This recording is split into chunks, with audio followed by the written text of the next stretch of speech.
taget til Irland for at se, hvordan tilgængeligheden er for folk i kørestol. Vi har lejet en handicapbil med en lille rampe, så vi kan komme let omkring uden brug af offentlige transportmidler. Man kan dog godt tage bussen med en kørestol, hvis man vil, men det kan dog være lidt besværligt.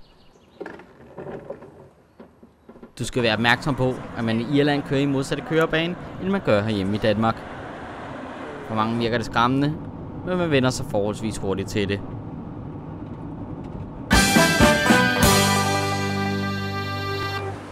På første del af turen er vi i Cork, der ligger i det sydlige Irland. Cork er Irlands tredje største by og har næsten 120.000 indbyggere. Samtidig huserne et stort universitet, flere kendte bryggerier og selvfølgelig et utal af irske pubber, hvor du kan opleve den ægte irske stemning.